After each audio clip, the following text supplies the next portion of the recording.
Здравейте, госпожо директор. Здравейте. Удобно ли ви е? Как се чувствате? Много добре. Здравей, Тошко. Много интересно в този кабинет да дойдеш от тази страна, за да може нещо да споделиш. Да.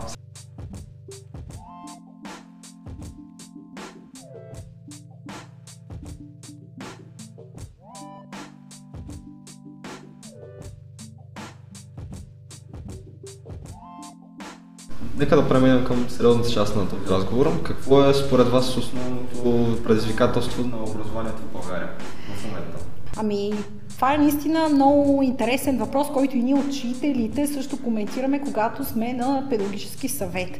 На първо място аз смятам, че е мотивацията на самите ученици. Защо идват на училище?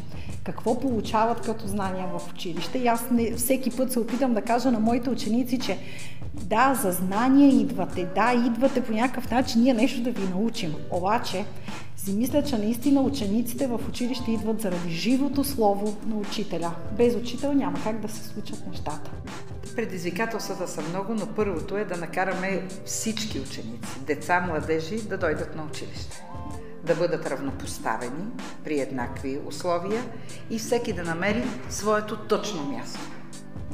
Каква е вашата визия за образованието след 5-10 години в България? Визията ми е такава, че учителите да бъдат само един вид навигатори. Влизат в час, казват темата и учениците сами започват да търсят, да дискутират, да стигнат до резултатите, а учителя само наблюдава, насочва лекичко, но той не разказва, не представя. Само ученика намира факти, прави изводи и накрая учителя просто обобщава като извод. Стигнали ли са правилните данни, информация или не? Това е един доста широк въпрос. Визията, наистина тя трябва да се подобрява и да се разширява. Ние като училище, което вече имаме 107 годишна история, знаем, че на първо място са основните база знания, които трябва да дадем на учениците във всяка една сфера. Не случайно се славим с това, че нашите ученици наистина имат страхотни постижения в всички науки. Тоест, на първо място, нека да сложим знанията и уменията, компетентностите, които наистина дават възможност на учениците да се реализират в всякаква област. На второ място е какво друго бихме могли да ги научим. Можем да ги научим много неща за живота. Тоест, това е идеята. Учениците, идвайки на училище, да общуват, да комуникират по някакъв начин, да създават приятелства, да работят в екипи, да споделят. И не на последно място, всеки един час е изключително важен. Мислите ли, че изкуственият интелект има място в училище? Има. Сега ще кажа какво. Когато бяхме ние деца, гледахме много филми и казвахме, че това е фантастика. Да, ама след 30-40 години фантастиката стана реалност. Това и с изкуственият интелект. За нас като малки това беше някаква фантастика. Но сега е реалност. Какво да ви кажа? В училище за изчисления, за правене на диагностика, административни дейности, изкуственият интелект за нас, учителите, ще бъде прекрасно. Да, ще замени и при вас, но честно да ви кажа, този изкуствен интелект ще ви поставя и в една ситуация, вие да решите, вярно ли е това или не.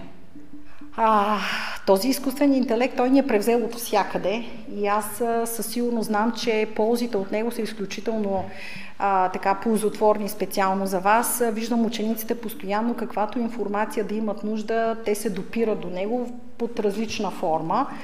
От друга страна обаче си мисля, че живия контакт между вас, проучванията, ходенето на места, някъде на теренни проучвания или каквото и да било, също би могло да бъде от значение. То не понякога ви води.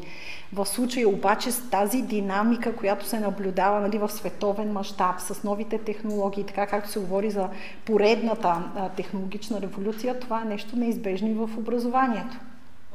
Защо учебният час се нарича час, като не е цял час? Той не е цял час, ама всеки един ученик и всеки един учител, подготвяйки се за този час, всъщност отделя много повече време. Колко време отделяш, Тошко, за писане на домашни, за подготовка? Може би. За писане на разни есета, проекти, подготовка на реферати? Много зависи от каква е домашната, но може би между половин час и час и половина. Това е и другото нещо, което вие не виждате от страна на учителите. Тяхната подготовка за всеки един час, защото работата в отделните паралелки за учителя също е различна.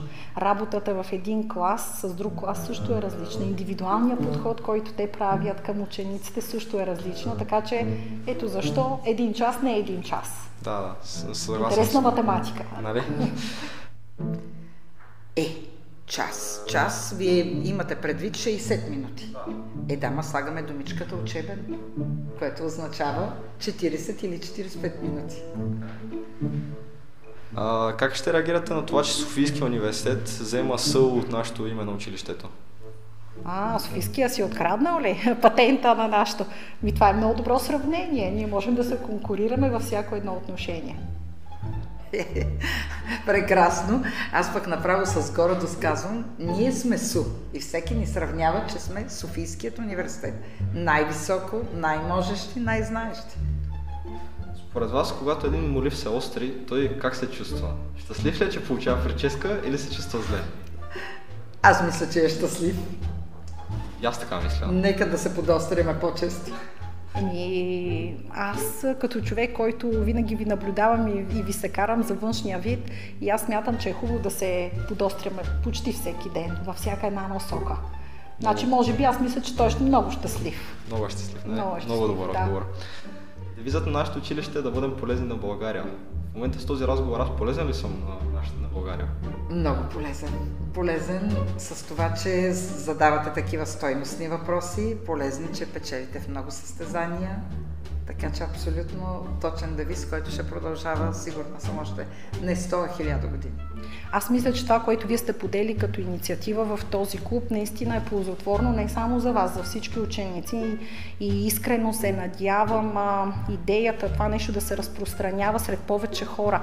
Нека хората да знаят какво се случва в училище, какъв е вашия труд, какво се опитвате да покажете от вътрешната страна на училището, какво правят учителите, учениците в часовете, проекти. Нека да има повече публичност и мисля, че това е много добра идея. Дано наистина да я реализирате на 100%. Надяваме се. Благодаря ви много за този разговор. И аз ви благодаря. Топло беше на стола. Да.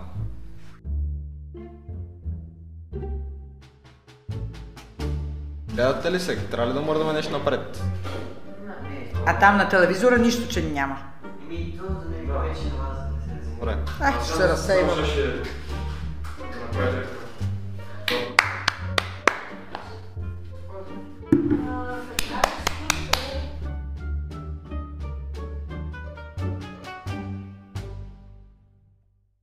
Нищо, добре, почваме ли?